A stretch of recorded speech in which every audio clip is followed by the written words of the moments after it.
Listo. Les quiero hablar de...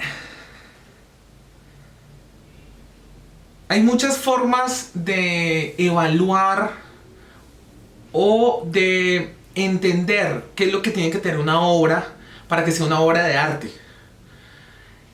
Nosotros tenemos una fascinación por la estética, por narrar a través de las imágenes. Después con la evolución lo hicimos con las voces, el movimiento, la danza, la música, y de ahí en adelante fueron apareciendo diferentes lenguajes y fueron apareciendo diferentes técnicas, pero todas iban a lo mismo: contar historias y contarlas de la mejor forma.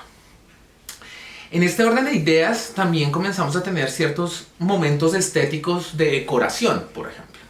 Tuvimos momentos estéticos donde ustedes y yo vamos a ciertos lugares y entendemos que son cosas agradables a la vista o que tienen como una búsqueda de la estética.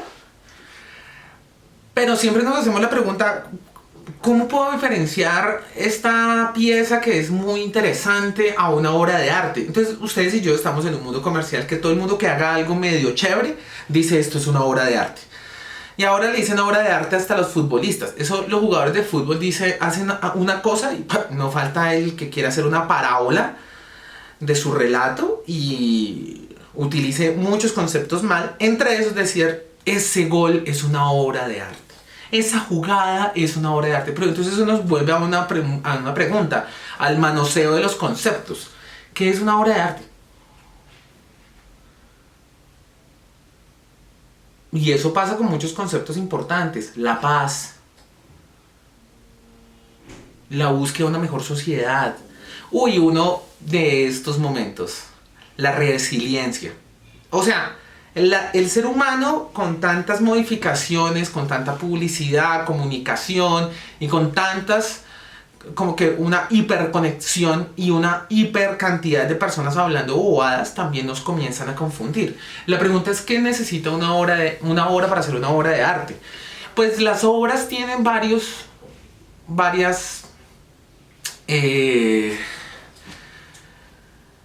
yo creo que formas de poder o catalogarse o tener diferentes formas de leerla para entender si es una obra de arte. Hay muchas. Espero tener la oportunidad de hablar de varias, pero hoy quiero hablar de una que es en 6 pasos, que me gusta mucho. Lo primero es que el mismo artista y esa obra tiene que demostrar un rechazo por los estereotipos y por la consecución de lo que está sucediendo. A veces ese rechazo se da por lo que hace, por lo que el espectador, por lo que el creador quiere que el espectador vea de su obra, que sea algo original, que sea diferente. Entonces hay como un rechazo de lo que se está implementando en el momento. Hay algunos artistas que quieren contar cosas diferentes pero con la misma técnica. Hay otros que quieren mostrar con diferentes técnicas. Pero hay una muestra de rechazo de algunas consecuciones de las obras artísticas del momento. Puede ser por contenido, puede ser por técnica. Y ese rechazo también muchas veces se ve en los espectadores o en los supuestos conocedores del arte. Tenemos muchos casos donde las personas no fueron famosas en su tiempo. No es el de siempre de Vincent Van Gogh. Estamos hablando de autores que fueron interpretados mucho tiempo después de lo que habían hecho. A Rodin, por ejemplo, le pasó que lo mandaron a hacer un gran pórtico para un museo y él era un escultor francés que hizo una puerta del infierno y se la rechazaron y mandaron a hacer otra. Y hoy es una de las mejores obras que hemos visto de escultura contemporánea y es una obra monumental de cómo él veía la puerta del inframundo, con un concepto muy lindo donde lo hubieran puesto en un museo, pero no lo entendieron. Tuvimos también a Diego Rivera, por ejemplo, cuando para el gran hall de Rockefeller pinta una obra demostrando la bipolaridad política del momento en la capital del capitalismo. Y de esa forma tenemos una forma de entender que el artista puede ser o rechazado o él mismo puede dar grandes sinónimos de narrativas o técnicas que rechazan lo que está sucediendo. Y eso nos manda al segundo ítem, que es la resistencia. Hay una resistencia pública muchas veces sobre entender o no a ese artista. Eso le pasa mucho al artista colombiano Fernando Botero. Hay muchas personas que dicen, no, esos volúmenes, esas gordas, esos gordos. No, él quiere mostrar una forma voluminosa, una forma conceptual propia para tener una gran narrativa. Que eso es una cosa que a veces no se valora de él. Pero es una gran narrativa esta. Una forma narrativa de contar lo que pasa en Colombia, en el mundo, y tiene grandes aproximaciones contemporáneas a la violencia, a lo que pasa en Colombia, a las mafias, la corrupción.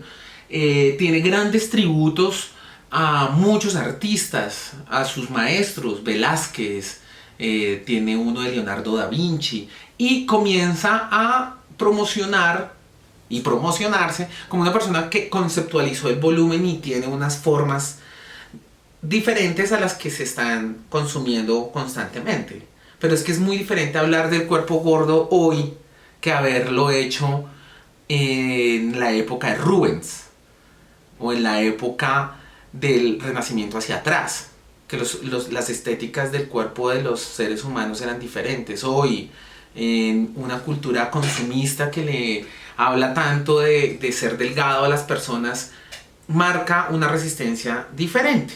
Y pasamos a la tercera, que es a veces la resignación de ya no me aceptan, ya no me entienden, pues me importa 5, y nos vamos con nuestras obras a seguir trabajando frente a lo que nosotros deseamos.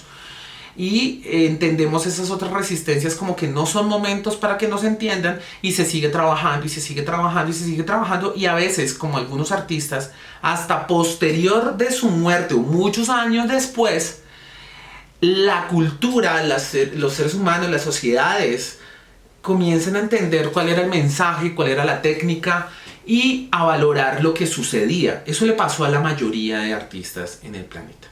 Los valoramos porque pudieron trascender en la historia. Yo creo que la resignación es parte muy interesante de que el artista deje de tener tantos diálogos con la sociedad, de estar buscando likes. Eso era lo bueno de no tener tantas redes sociales en esos momentos, y no buscan los likes, buscan el único que vale, que es el de él mismo, como creador, pero también como parte de extensión de su alma, las obras que están realizando. Y viene la aceptación.